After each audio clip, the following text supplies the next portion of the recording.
Good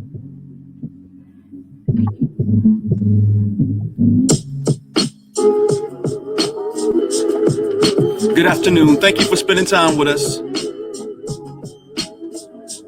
Welcome to Brand Aid. Brand Aid, we provide for you training, free training, because in order to be a brand, you got to learn how to do this. And one of the things that is very, very key in terms of being a brand is exposure. And there's nothing that helps you to get exposed faster or better than writing a book. Today, we have the remarkable Desiree Harris Bonner with us. So if you could just let me know you're here, let me know you hear me by saying something in the chat. We'll get started in 1 minute.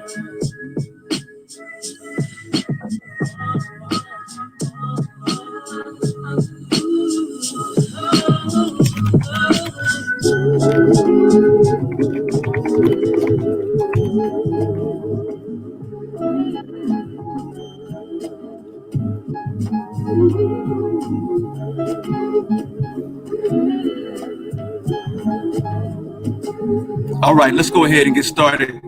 Good afternoon, everyone. Thank you for lunching with us. So we're going to learn you. How about that? We have the remarkable Desiree Harris Bonner with us here today. Desiree is a brandpreneur, and she is an amazing author, ghostwriter, and book consultant. She's really going to be assisting us in terms of just helping us to figure out how to birth the book inside of us. What I want to do is say hello to a few people. Arthur, I see you. Kelly, Trina, thank you so much, Trina, for joining us. Erica, thank you for this. Ursuline, I see you. Elaine, Jennifer, Tarsha, Shelley, Mr. Hazard, how you doing, my brother? I appreciate you. Mr. Hazard's on our brand line, and thank you for everybody who was on our brand line. We'll talk about that a little bit later. But I appreciate you for joining. I appreciate you for supporting. And Linda, hey, I see you as well. So let's go ahead and get into it. Before I bring on Desiree, hey, Marva, I want to introduce you to her brand. I had an opportunity to spend some time with her when we could be together, not now, obviously, but she is a remarkable talent. So let me introduce you to her real quick and her brand. There's a book inside of you waiting to be birthed. The problem is you don't know how to do it. You've asked friends, you've researched online, but still, you're stuck. My name is Desiree Harris Bonner of DH Bonner Virtual Solutions, LLC, and I operate as a spiritual midwife for emerging authors. What that means is I help you birth your book baby. And with my virtual iPad program, I take you through the exact same proven process that I've taken each one of my clients over the past 5 years, so that you don't have to guess your way through it. So check out our website at dhbonner.net/VIP, and let's get your words from heart to paper to publish.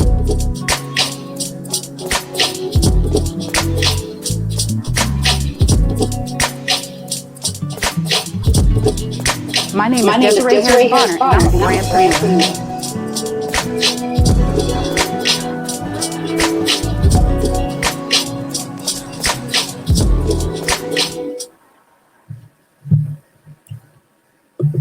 If you would please help me welcome the remarkable Desiree Harris Bonner, everyone. Desiree, please join us. Hi, everybody. How are you doing? How's it been going? It's going well. I'm used to being in the house. I've worked from home for 15 years. I know you are. This is nothing new. Normal. It's called a Thursday. It's not a Thursday on quarantine. It's just called a regular old Thursday. Exactly. Right. So when I thought about the whole concept of I want to do an author's week. I wanted to do a week dedicated to people who have ever had an interest in doing a book. Of course, you came to mind because you're just such an incredible talent, and this is what you do. And I want you today to really run through and talk to us about that process. And I know you have a presentation, but if you could just introduce yourself to everyone. But by the way, first of all, everybody's saying hello. They're saying, Shelly says, lovely. Robert says, hey, Mrs. Bonner. Right. Hey guys. Right. Kenya says hello. Antoinette says hello. Marva says hello. So you're getting a lot of love out there in the chats. Explain who you are and what you do. Let's go pretty too. I operate as a spiritual midwife for emerging authors. So what I do is I help those who want to self-publish or publish themselves to be able to present their works in excellence as if it had been done by a traditional publisher. So the services I provide are ghostwriting, editing, any type of book creation and design services, which includes cover design and interior layout, as well as helping you get onto a publishing platform, print on demand, which we'll talk about, like Kindle Direct or Ingram Spark or something like that. So I actually come alongside you as a spiritual midwife to help you birth your book, baby. Yes, you do. What I'm doing here is I'm going to go ahead and put up your slide presentation so people can just see how remarkable you are and you can really help educate us. Before we do that, because I'm big in the chat, I want to make certain that we're acknowledging everybody. Yes. Jennifer says hello. Desiree is amazing. Oh, thank right? you. Christina says hello. Kevin says hello. Diana, how are you, my Diana? Diana says hello as well. Hi guys.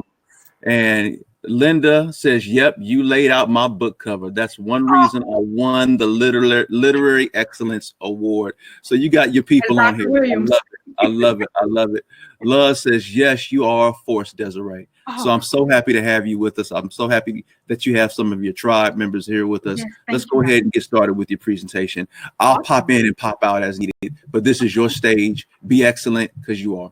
Thank you. Thank you so much. So let's talk about getting your words from heart to paper to published.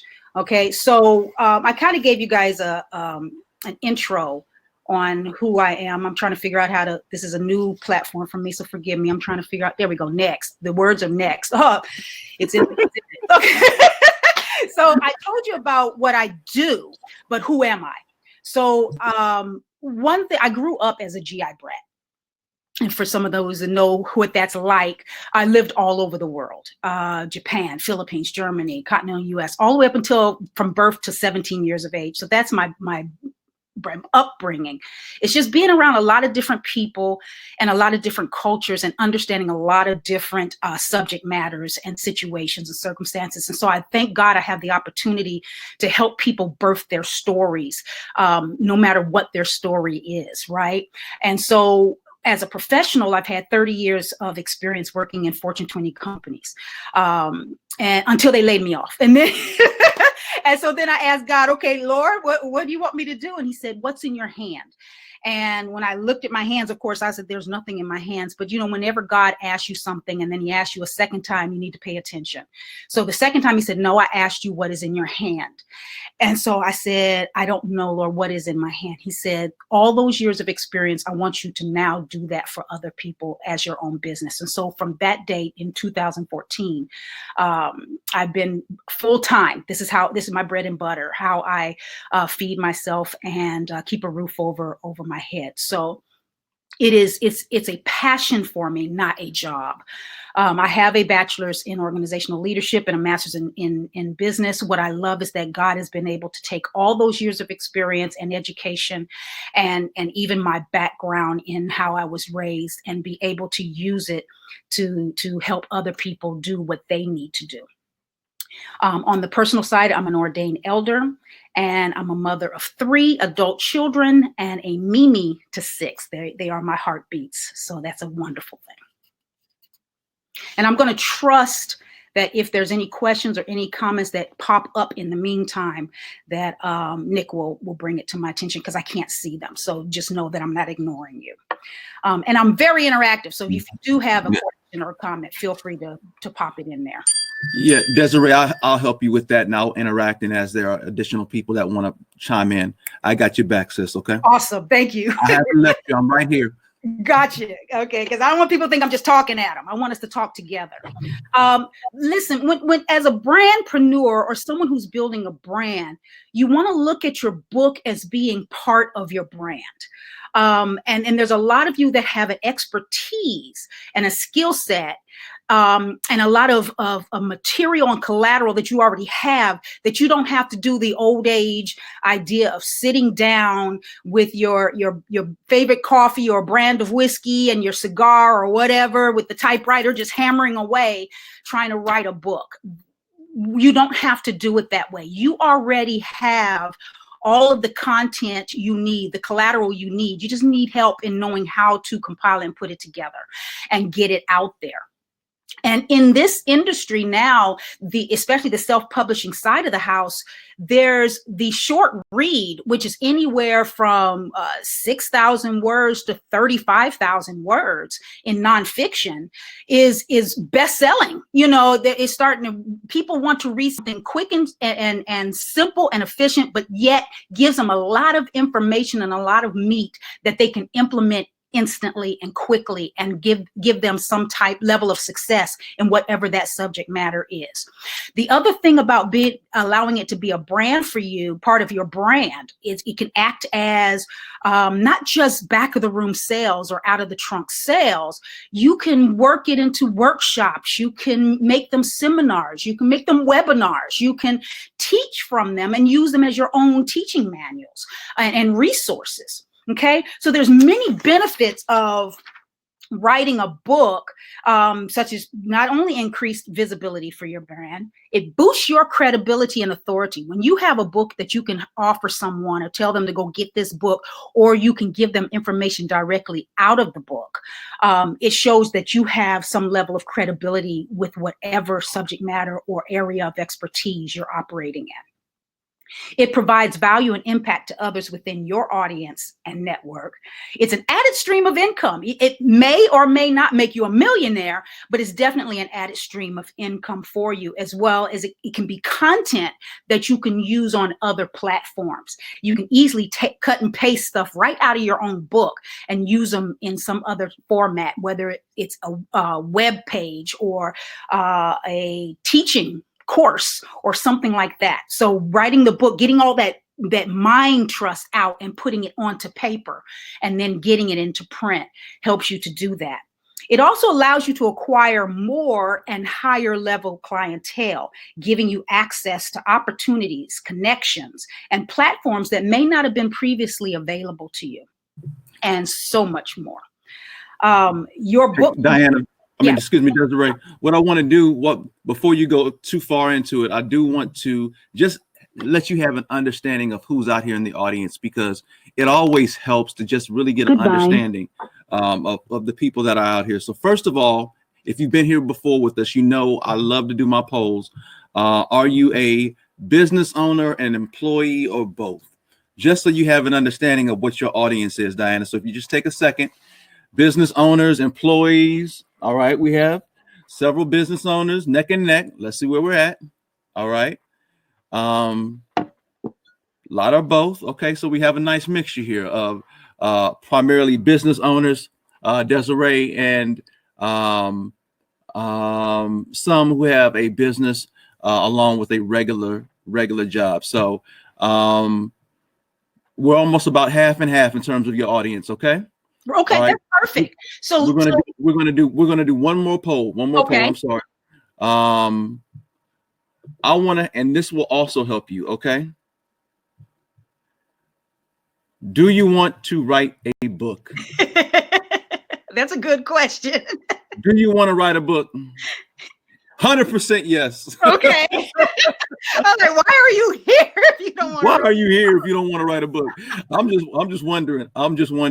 That's a good question, though.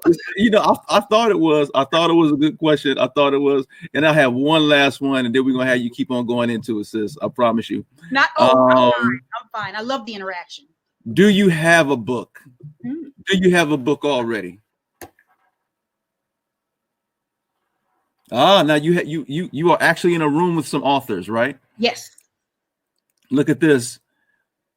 Wow, it's almost, about half and half. All right. Some have books, some don't, right? The So majority out of do the not. people that then answered that they have a book already, I just talked about the benefits of writing a book. Have you utilized your book in that manner? Or did you just write it, put it on a bookshelf, and walk away? Let me, while you're talking, I'm going to go ahead and reset that, and I'm going to add that poll. Yeah. And then while you're continuing the conversation, we'll see the results, and we can kind of talk to it. So go ahead. Don't let me bother you. But I'm going to ask that question here in the polls in just a second. Because ultimately, a lot of people will write the book, set it out there on Amazon, and then walk away waiting for it to just miraculously do what it do. And it doesn't work like that. You've got to work it. Like what it says, it'll work if you work it. So the reality is that in order to gain a lot of the benefits, because most of what money, it's about your brand being more visible and showing credibility and viability for you as a brand or as a business owner, even if it's your side hustle, or whatever you want to call it, your second job or your first passion while you're working the job. You still want to be able to have this business card of expertise that expresses exactly who you are, what you know, and how you can impact somebody else's platform, even for them to get you onto their stage. So if you think about, have you been utilizing your book to the max, beyond what you've just written and printed? Okay. So here's the interesting results. An overwhelmingly amount that have written books have not worked that book. 75% have not. Exactly. And that's where a lot of the disappointment comes from new authors, because they wrote their book and it didn't become a bestseller, or it didn't get on the New York Times bestseller list, or it didn't make mega bucks, or it didn't become a grand movie, on Lifetime movie theater, or somebody didn't pick it up and do something else with it. The reality is once you've birthed that baby, you're the one that has to dress it. You're the one that has to groom it. You're the one that has to work it, if you're doing the self-publishing aspect.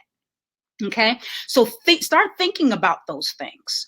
So I'm not going to spend, if I know that to be the fact, I'm going to, and at least half of you, a good half of you have already written books. And I know a couple of you already personally have written more than one book. You've written several. Let's move through the content and editing, and then move further into some other things. But the way that I operate with my clients are that I move them through 4 phases. There are 5. But I specifically with my firm, move them through 4 phases to get their book from heart to paper to publish. And phase 1 is the content development phase. Phase 2 is the editing phase. Phase 3 is the design phase. And phase 4 is the publishing phase. And the reason I do that is because when you have something in an organized, ordered manner, you have more of a tendency, when you have a roadmap set before you, you get something through the process much easier. Many people get stuck, for those who haven't written one, or even some that have written one, but now you see there's an easier way to do it. They get stuck because you're trying to do all the things at the same time, all the things. No, do the one thing and then finish that, do the next thing, okay? So let's talk about those just a little bit.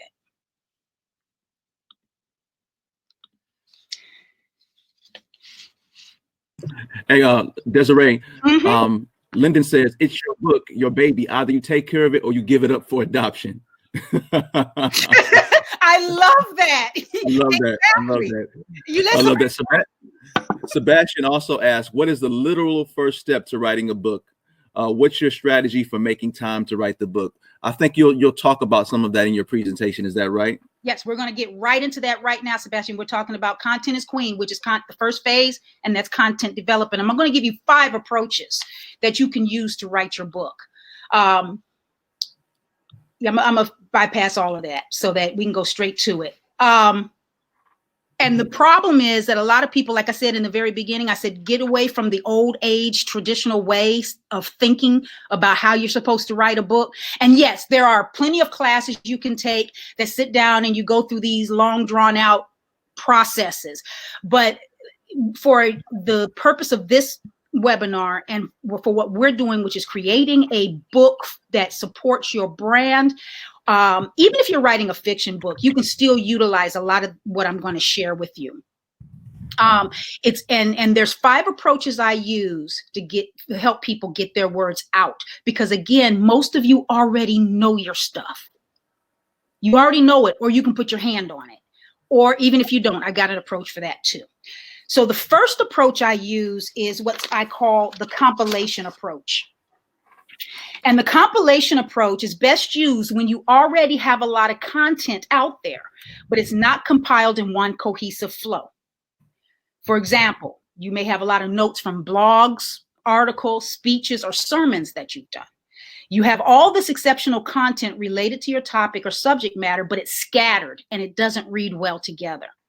Or you may have journals, diaries, notebooks, or if you're like me, a lot of yellow stickies with little quotes and notes and thoughts on them. If so, go through them and pull out the content that's relevant to the book you're currently writing, to your subject matter.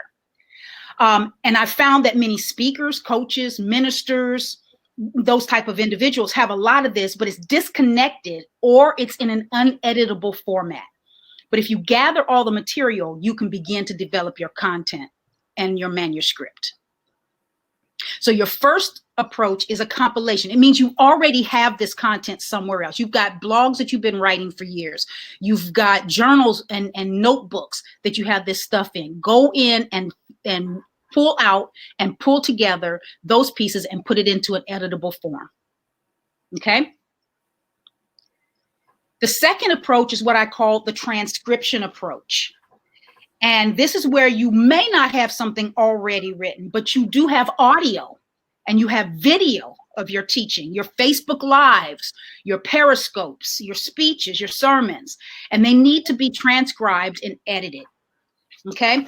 Now, all you do the same, compile the information, all of the content, and then get a transcriber. And there are quite a few transcription services out there that don't cost you an arm and a leg per minute. Send them out there. Rev.com is one that comes to mind immediately. And it'll transcribe your audio or your video file. Now you've got it in an editable format. But what if you don't already have something that's audio or video? Well, go ahead and create one. Do a series on whatever your subject matter is over a course of a month or two, and then send them out, the files out to be transcribed.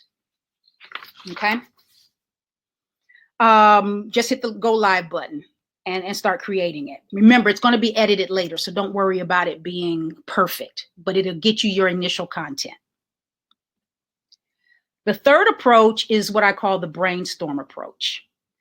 This is what's good to use when you don't have written or recorded content, but you have a great idea for your book topic. And now keep in mind, you may use a combination of any of these 5, but these are what I break them out just for where you're starting from.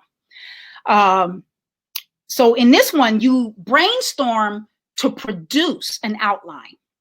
This kind of goes back to our old school way of doing things, of writing. You brainstorm. And so what you'll do is, one of the first questions I'll ask, especially when I'm ghostwriting for someone, I'll say, okay, what are the top 5 lessons that you want to talk about? What are the top 3 events? What are the top whatever? Brainstorm what those are. And then you have your outline. You have an introduction, the top 1, top 2, top 3, top 4, top 5, conclusion. Okay, so you start with a brainstorm and then start to fill it in with the rest of this content, whether you have it in video, audio, or you have to go live to get it. But maybe it's a memoir or autobiographical book. Maybe it's not just a straight nonfiction subject matter book. Just list the major or eventful events of your life that have occurred, or the relevant number of topics, scriptures, or quotes you want to lead each devotion, and move forward from there. Any questions so far? Any thoughts so far? One question that we have out here is whether or not they will have, or is this something, if this presentation will be shared or could be shared. So just, I think I know the answer to that, Doc, but Actually, the answer, I do have an answer for that, but I was going to wait to the end because I don't want everybody to leave the presentation before we get to the end. And right. So like, oh, I can just read it later. We'll keep that question until the end. Keep on going. Exactly. I just want you to know it was out there. All right. But people are really enjoying it. They're with you, so keep on going. You have them engaged. Awesome. So those are the first three. Now we're going to the fourth one, which is the collaboration approach. I know a lot of you guys have seen this one. This is the approach you use when you may not have enough material by yourself. Say you may only have 3,000, 5,000 words, and you just don't have enough to really develop it into a full book, or you don't have enough money at the end of the day to pay for it all by yourself. So you share expenses and you share volume, right? So if this is the case, you use the collaboration approach, and it primarily comes in two forms. You have the anthology type of collaboration, or you have the co-author collaboration. Now, the difference is this. An anthology is a compilation or collection of selected writings by various authors selected by a compiler or primary author. And it may include 5 to 20 other authors or writers who are also contributing to this work. So basically, the main thing about anthologies is that you need to be on theme. So the theme of whatever that anthology is exactly what you should be able to write to. So if you're right, if the anthology is about broken relationships and you've never had one, then that may not be the anthology for you. Find one that speaks more to what you can easily write to or have already written to. The co-author form of a collaboration is where you co-author a book. You enter into a partnership with someone else, another writer, and both of you or the three of you shoulder the full structure of the book and all of the writing and all of the costs. Now, the difference between the two is the anthology is your chapter is separate and by itself within the body of work, where a co-author is you're both writing together over the full volume of work. Okay. And then the fifth and final approach that I like is the ghostwriting approach. It's my personal approach. So that is where you hire a third party, basically, and they either write with you or they write for you, but you get all the credit, okay? And the terms of that is whatever you two decide on. But there are two levels of ghostwriting, and there's full ghostwriting. That means that person is completely writing for you. Sure, they may interview you, get information from you, content from you, but they are writing for you. The supplemental ghostwriting is where you may have some amazing writing already done, but it's disjointed, it's not cohesive. You may need it enhanced. Your sentence syntax is all over the place. You can't write. It's okay. A supplemental ghostwriter will come in and clean all of that up and maybe add some things to it or rearrange things, that type of thing. And those are all in order, of course, of costs. One is you bear all of it. As it moves forward, it's more you pay somebody completely to do it and move from there.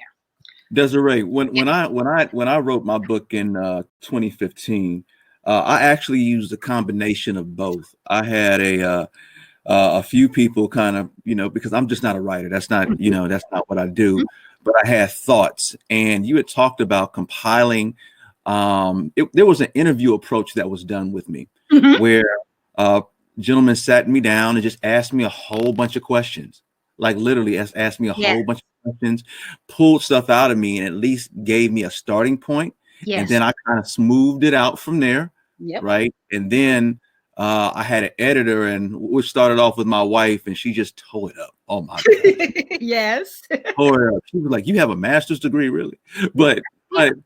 But it's a process, and I'm glad you're kind of walking through just the multiple iterations of what happens. Exactly. So one question we do have here is about asking someone to do a forward. Arthur asks, if you are going to ask someone to write a forward or ask people to write positive opinions for the book, when and how do you go about doing it? What do you say? So forward or reviews which are both in the front matter of the book, should be done when you have the first draft done. You can have it done prior to editing, or you can have it done after editing. That's totally up to you. We'll talk about that when we get into the editing side of things. But yes, you can. I would wait until you have a good draft, so that they know what they're reviewing. They know that they know that it's not edited, or they'll know it's edited but not final or proofread. But they'll understand the theme, they'll understand the subject matter, and they'll be able to speak to that.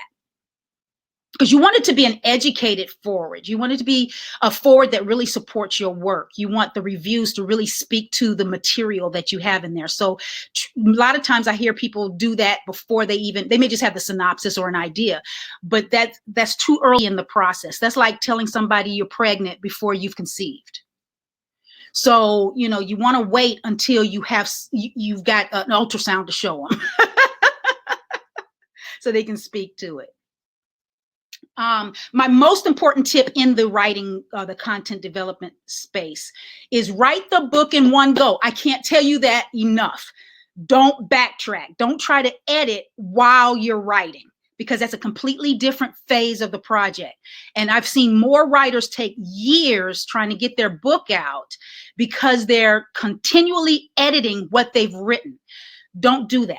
Go through it, compile your information, get it into an editable form, make it make sense to you, and then hand it over to an editor.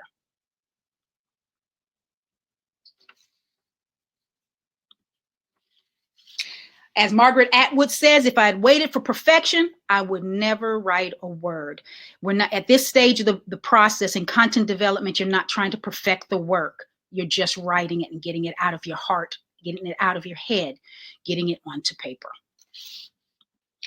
So now we're going to talk about the perfecting work, and that's the editor. An editor is truly your friend. We're not talking about those old age times where, you got the red pen all over the place. Editors today don't do that, because most of the time, the only time we did that was when we did paper anyway. So now we're digital. So you're going to get a lot of really good feedback from an editor for your work, and you want to take advantage of that. Let them help you perfect it.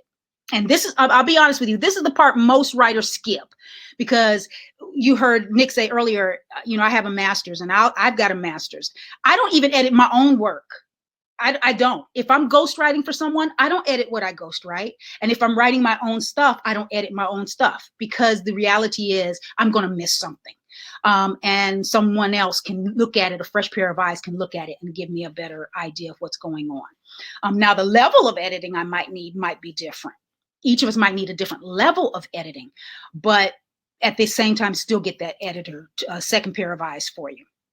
Okay, so what is actual editing? If I had to define it, editing is the process of perfecting written material by correcting, revising, or otherwise modifying it prior to publication. So the content development phase is about getting your words onto paper. It's about compiling your information. It's about transcribing things and getting it into some type of cohesive flow. That's what you do in content development. In editing, then you work on perfecting the work that you have. But what I want you to understand, that editing is not simply running a spell checker on your manuscript. It's much more than that. And we're going to talk about the different levels of editing here. I use the term multi-round editing, and any words that I use here, someone else may call it something else, but they're essentially be the same thing. And I use 4 different levels in multi-round. The first is the critique. The second is developmental. The third is copy, and the fourth is the proofread. The critique is the level of the feedback process that focuses on the overall theme of your message or book, sometimes called the alpha read or a beta read, and it depends on where it falls in the process. It's called an alpha read when it's done before getting into the formal editing process. Remember, we talked about earlier when to get a forward writer or when to get a reviewer. This is, they would act essentially also as alpha readers because they're going to give you feedback, right? But a critique provider will read your initial draft several times and return a detailed account of critical strengths and weaknesses so you can improve your story or content before they start editing, because there's nothing like editing something that gets changed later because maybe the whole concept doesn't work or a paragraph doesn't work, or the syntax is messed up and gets cleaned up. So, or you change names of something. So the reality is an alpha read comes before the editing process. A beta reader, alpha and beta, first and second, will proofread your final draft. That's after it's been edited, and they provide the feedback and reviews before publication. Okay, so we were talking about forward readers would come about the after you have your initial draft, but before it's edited, you'll tend to get reviewers to come in to do it after. Your reviewers are not there to edit. Your reviewers are there to give a review and feedback so that other potential readers will want to read the book. The next level, now we're going into actual editing. The next level is the developmental edit. And this is like a 10,000-foot view of your manuscript, okay? Sometimes it's called substantive editing. Some people call it content editing or structural editing, but it's all the same thing. It's the level of the feedback process that focuses on the overall structure of your manuscript. And they deal with issues related to clarity, consistency, cohesiveness, organization of the material, any character development if you're writing fiction, and even fact checking. You can write something and they'll tell you, is that true? Where did you get that from? How do you know that?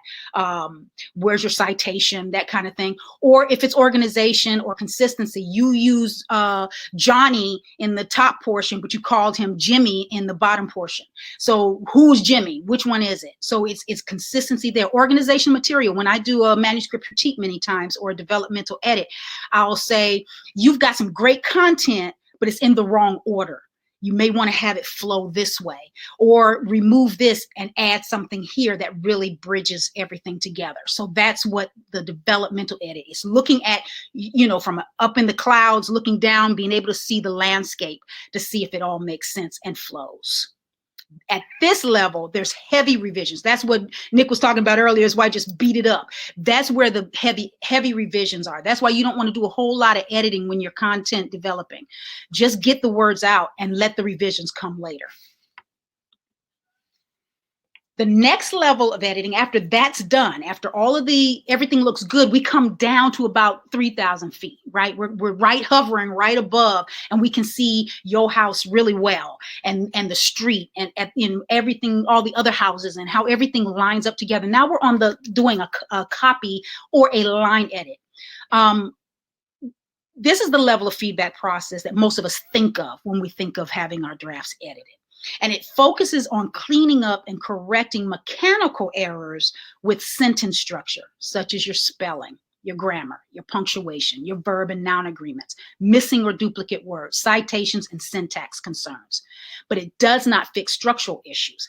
And so what I'll get a lot of times is individuals who will say, just do the copy line editing, but there's major organizational or structural or developmental issues in the manuscript that need to be dealt with before you deal with the grammar. I can spell the word properly, but if the whole sentence and the whole paragraph doesn't make sense, it's no need, it's a waste of time, right? So that's why it's done in this order. I want to ask a question. Does anybody know where the term copy editing came from in the first place?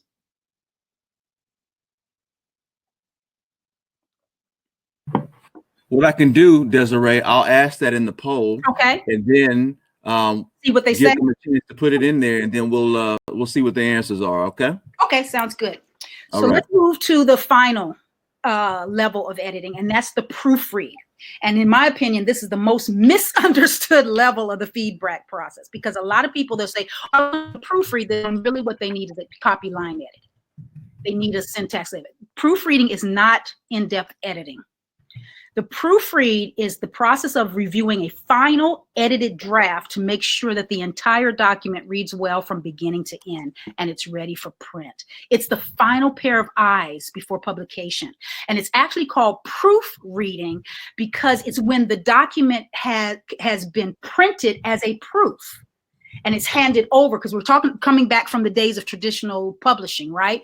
So the book now comes in front of the proofreader, and he's looking at it, but he's not looking at just as a word is spelled correctly or if there's a comma in the right place. He's looking at headers, footers, table of contents, margins, spacing, pagination, all of that to make sure that it's ready to go to print. If not, he's going to make the minor corrections. If there's huge issues, he's going to send it back to the editor. So it's official. No one knows where the word copy editor came from. Neither do I. I could Google it, but I'm not going to cheat. Okay. So again, as I just mentioned, some of these terms that we use come out of the traditional publishing or out of newspaper publishing. And so the copy is the actual copy after it had gotten printed out and sat before an editor, but it wasn't ready for public printing. It was just a light draft print and it just sat before him. So it's a copy, and a copy editor, you remember the guy sitting there with a pencil behind his ear with the glasses on, he's down there circling things and all of that. That's where he's editing the copy. And then he sends it back to have it final, all of the pieces and parts put into the machine that actually printed. That's where it came from. So here's my tips. If you're going to do self-editing, which you should not do on a regular basis, but say you want to clean the house before you have the maid come in. So if you want to do this before you actually go to editing, I would tell you 3 things. First, wait. After you have done your first draft, put it to the side and walk away from it. Overnight, a week, several weeks, and then look at it later, because fresh eyes always spot mistakes. Okay, you don't even have to do this with a book. Say you're putting up an article or a blog or something like that, or you're writing something a letter that you're going to send out that's very important. Set it aside, just walk away from it, and then come back at it later, because you'll find the mistakes. 2, print it. Put it in a different format than what you've been looking at it. You're looking at it in a digital format on your screen, and you've been reading it, writing into it this whole time. Now print it out and go back and look at it. I actually have a trick that I use. If I have a sentence that is not making sense to me, I read it backwards. And I'll usually find something that's weird there. So I'll read it from the back and come up to the front. And so print it, put it in a different format, and then read it from there, because then you'll be able to find things. And the third one is speak it. So you have it printed, you're looking at it, now read it out loud. It highlights issues that get overlooked with visual inspection, because the mind automatically fills in the blanks. Even if the word isn't there, it's going to read as if the word is there. But when you speak it out loud, your mind is saying that word isn't there, and so I can't say it, and you'll find it. So I had a situation that happened one time when I had my partner proofread something for me. And she came back and she had the notes, and I found everything, but I could not find this one thing she told me was an error. And so I kept reading the sentence over and over again, and I did not find the error that she was talking about. So I went to her, because I trust her, and I said, "You're telling me there's an error there, but I don't see it." And she said, "Yeah, it's right there." And I kept looking at it, and I kept looking at it, and I could not find it. And then I opened my mouth and read it. I said, ... Oh. Speaking it, my mind tried to tell me the word is there, but it wasn't. I couldn't actually read the word. So those are the 3 things you want to do, perhaps, if you want to just kind of self-edit before you maybe send it off to somebody else or have an editor take it out. Wait, print it, and speak it. Hey, Desiree, we have a few questions, and I just want to make sure that I'm addressing some of them.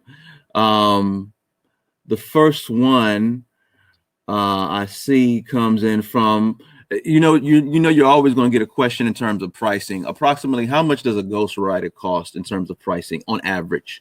that can like vary as much as any design or any aspect of the publishing process, because it depends on the quality of the writer. It depends on the content that you're writing, the volume that you're writing, and people price differently.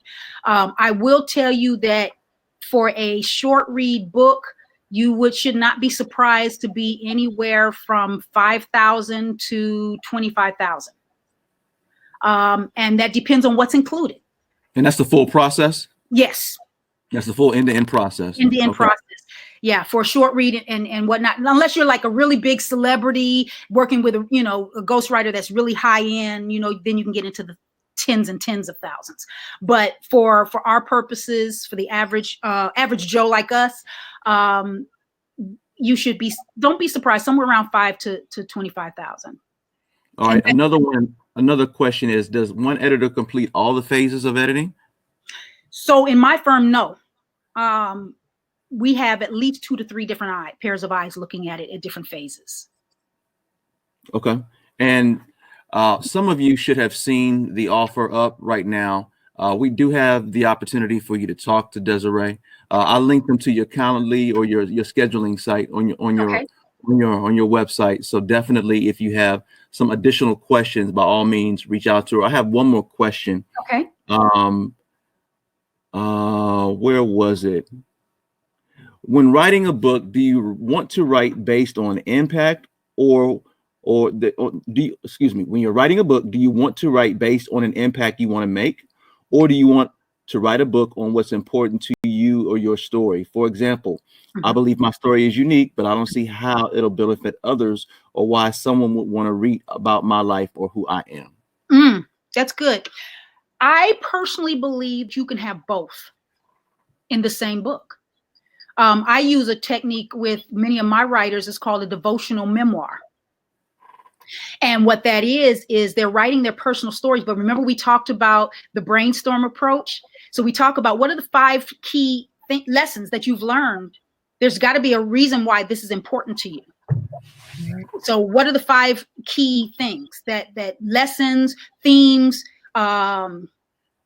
qualities, whatever, that makes that story, your story, important to you? Okay. So like, for example, one gentleman wrote a book about his father's absence in his life, right? But he talked about 5 qualities that he learned just by his father not being there that made him a better man. His father failed on his side, still learned these qualities: be a good husband, how to be a good this, how to do whatever it is. So he wrote his memoir and his relationship with his father, but we broke it out. And then at the end of each of the chapters, we have journal prompts with lines so that the reader can now go, how do those qualities, how do I exhibit those qualities, or how can I implement those qualities within my own life? So it can be your story, but still have an impact on the reader. And here's the thing that I want you to hear, if you don't hear anything else, to the person who asked this question.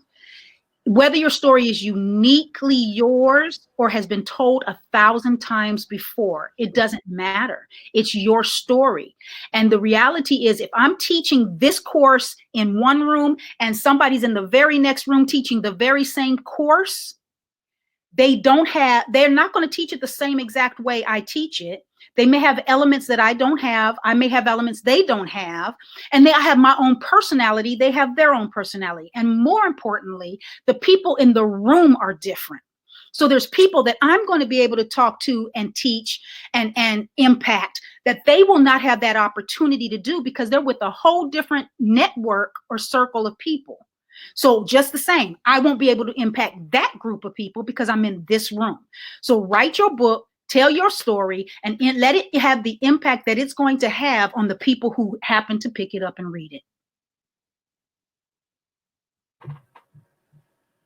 This is some good stuff. You got some great feedback in the comments.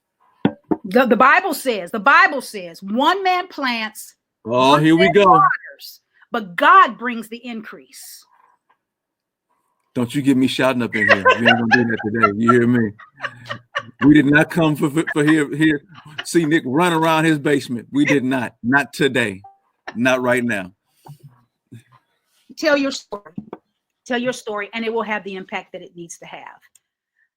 Okay, so can anybody tell me? Oh, he's doing it a little differently. So where the error is in this, utilizing the hot tips I gave you.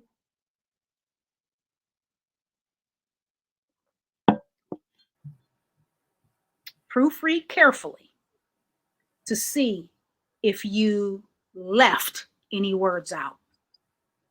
So speaking it will help you to see. You see that the word left. How about I didn't even see that?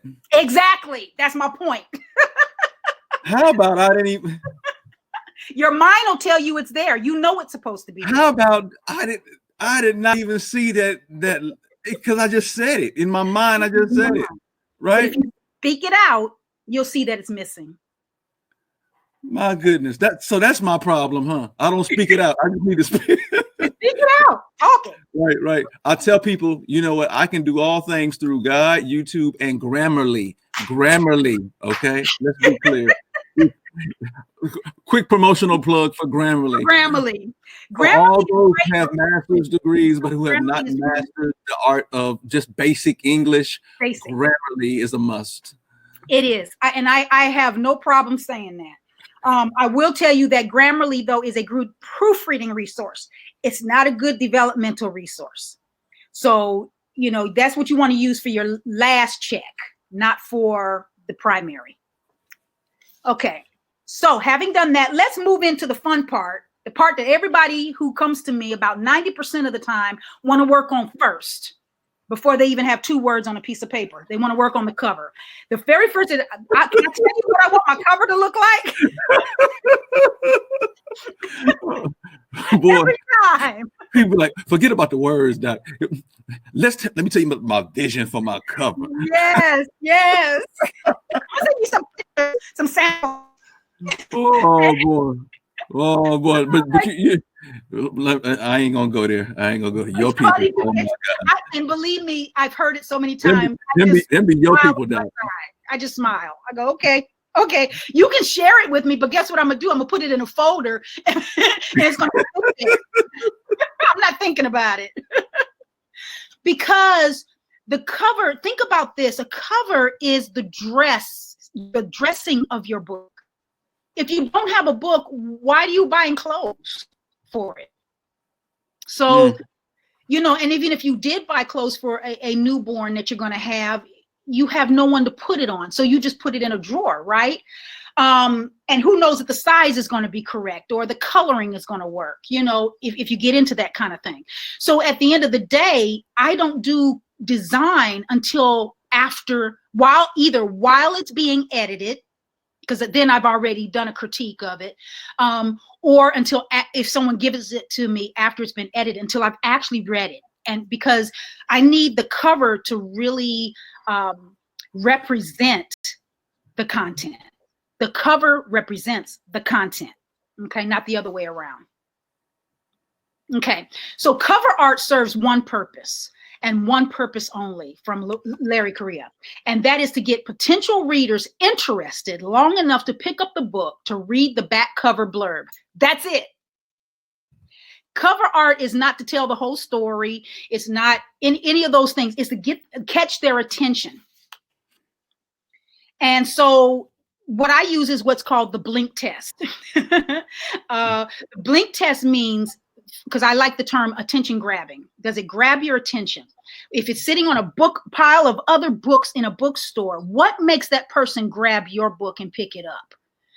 And then you've got only a few seconds to hold their attention long enough for them to turn that book over and read what the book is about, right? Whether you're a celebrity, whether they know you or not, that's exactly what they're going to do. They're going to pick up the cover, look at it, and turn it over.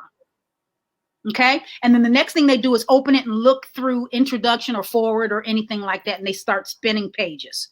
That's it. So an attention grabbing cover is one that is able to tell people what the book is about in a second. If you pass the cover image of someone, are they able to make out the art? Do they immediately have a sense of what genre it's a part of? And does it motivate them to grab the book and turn the pages? That's what you want your book to do. And they should be able to do it in a second, in a blink. So should you or should you not put your face on the cover of your book? Either way, I don't care. I don't care. I've heard some school of thought that if you are an unknown, you should never put your face on the cover. And I've heard it the other way, that if because if it's part of your brand, why wouldn't your face be on it? Mm-hmm. Okay. So it depends on the subject matter. It depends on your purpose for the book, your motivation for it, and the audience that you want to attract. Okay, a few more questions. Oh, good one. I was told that, more of a statement, I was told once that doing a cover first can serve as an inspiration just to keep writing. Okay, so if you have a working cover or like an art draft that's on the board, that's fine. And I get clients that ask for that too. Mm-hmm. It is not for promotions. It's not for anything, because it may change. So yes, I've had people say, I'm in the writing process and I need this to help motivate me. And I can do a concept. It's called a concept draft. Okay. Or a concept design. Give them a concept. I give them concept design, but I tell them, I give them a caveat right up front. This may change. Subject to change. Got it. Also, how do you find if your book title was used already? Google. That's easy. What I do is I go on Amazon. I really do. Right. I go on Amazon and I just put the title in there and see how many times that shows up. And you will find that it shows up a lot, many times.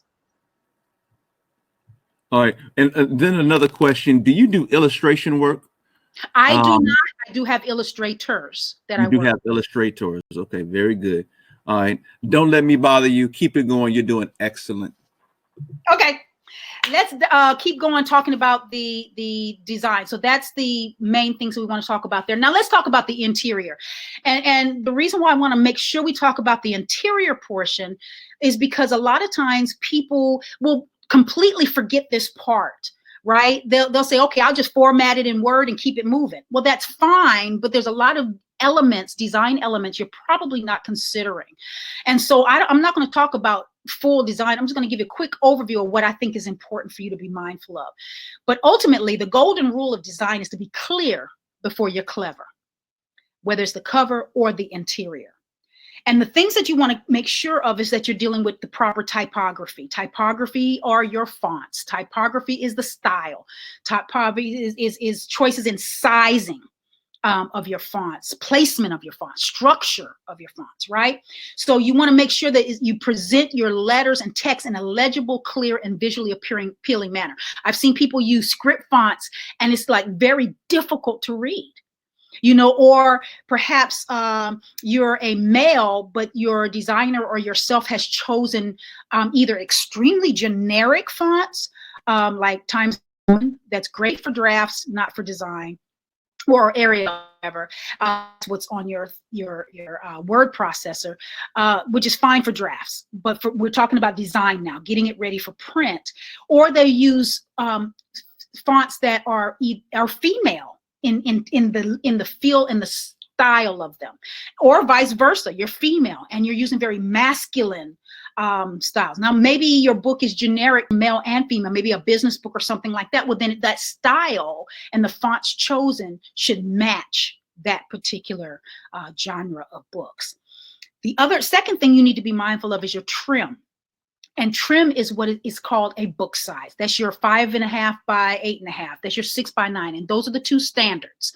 5 by 8 are typically used for novels, or it goes lower for press. Then you've got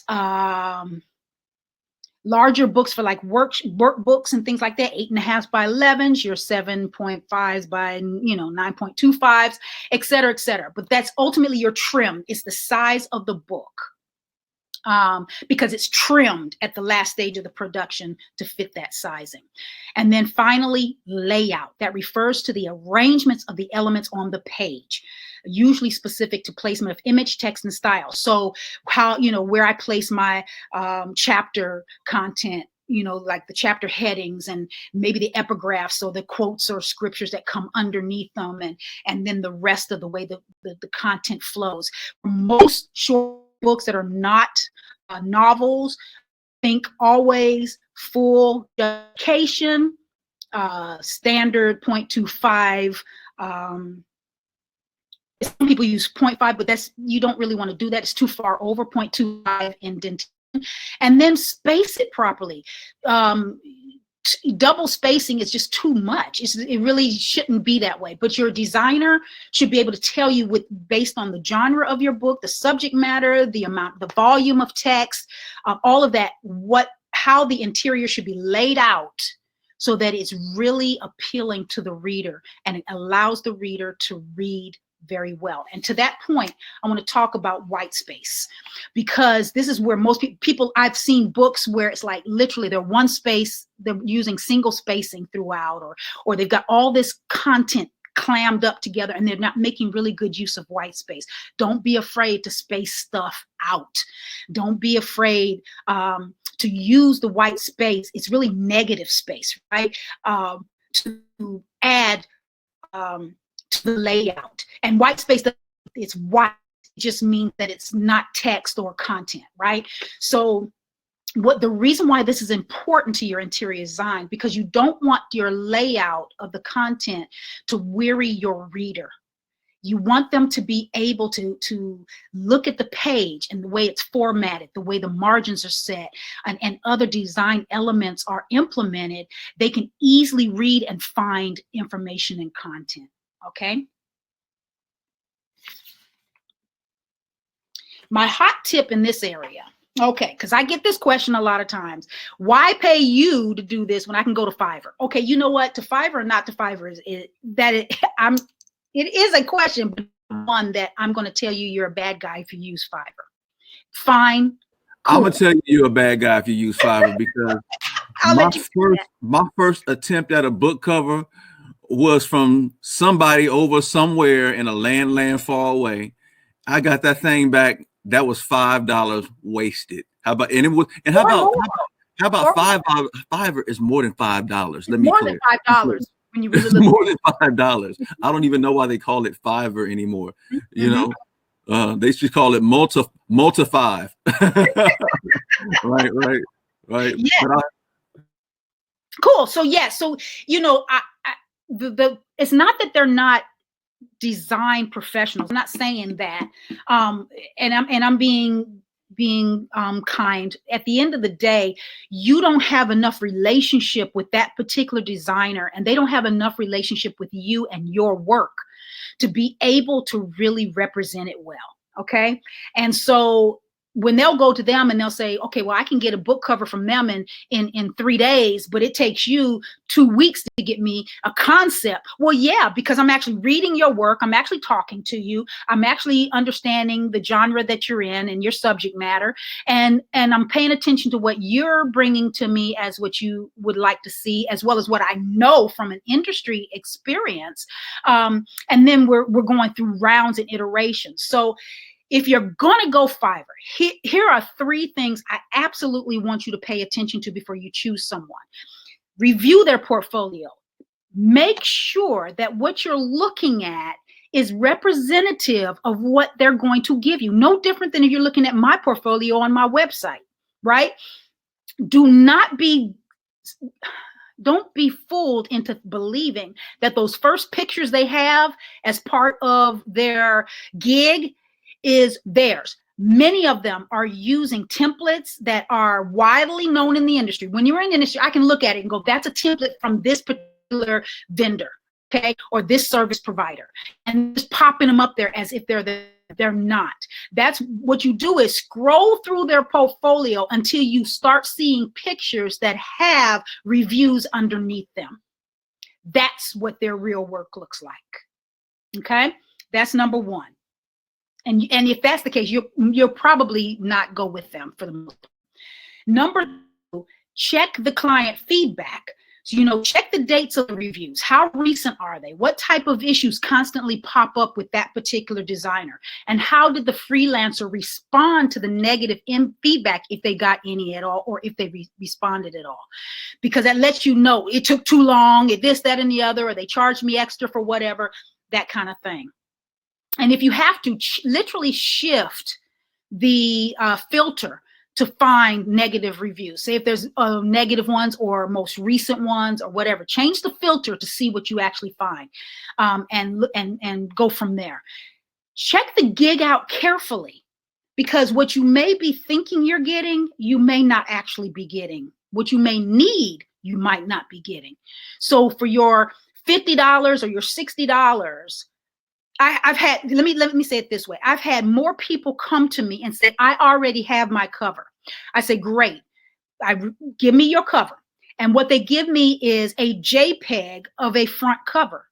That is not a cover for a print book. I can't do anything with it.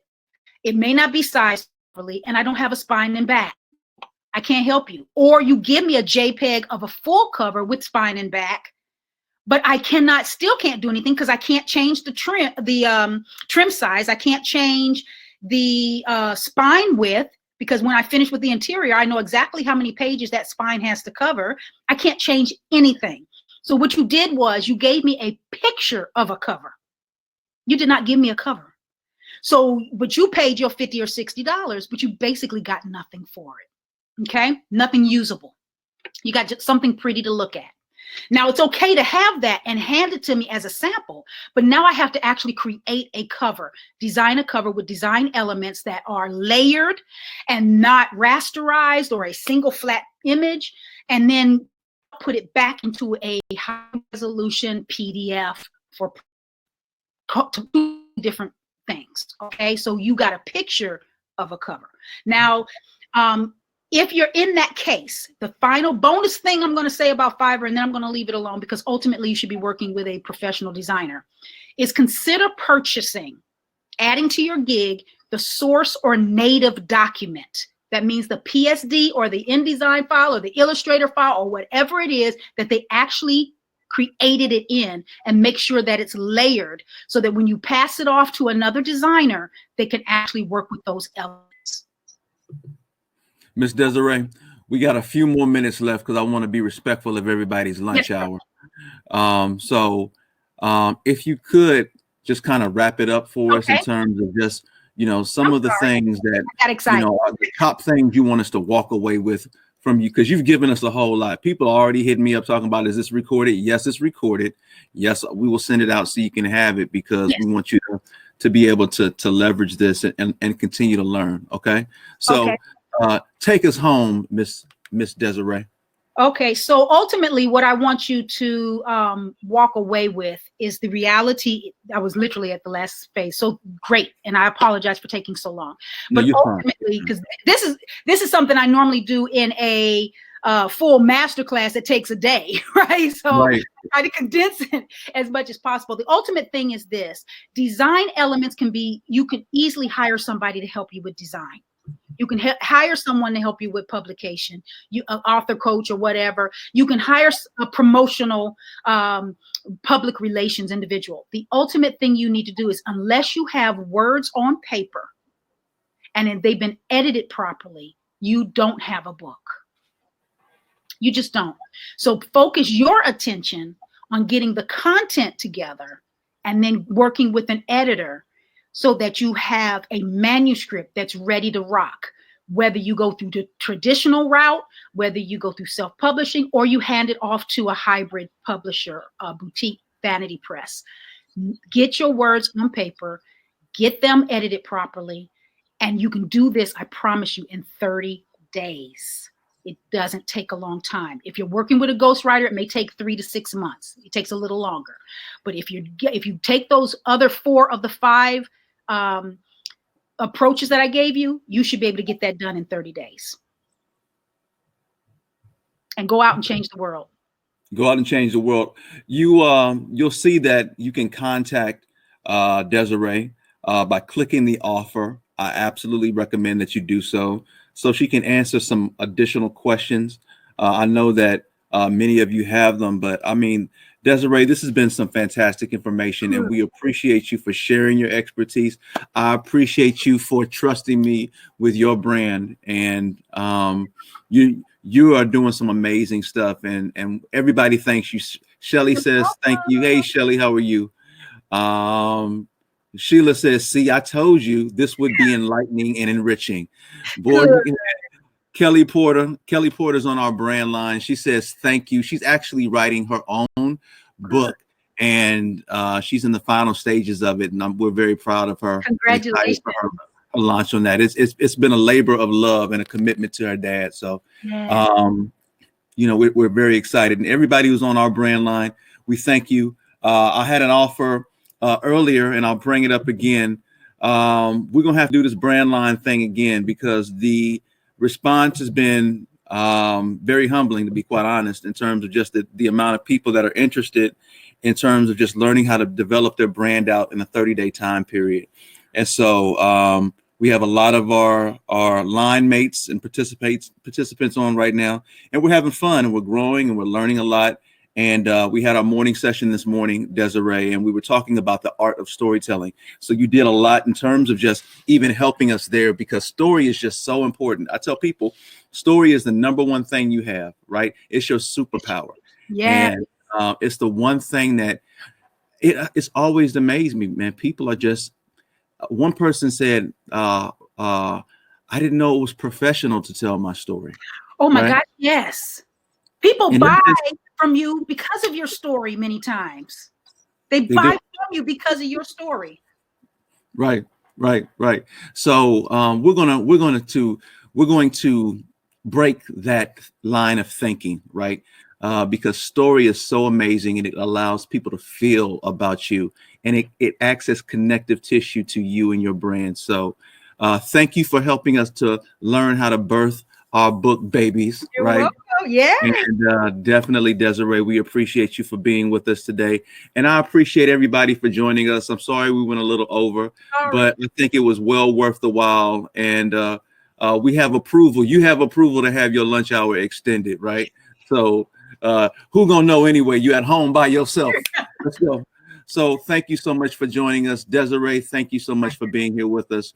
And tomorrow, 3 p.m. on LinkedIn Live, Wait a Brand Minute. Please join us. You take care. Have a wonderful, magnificent day.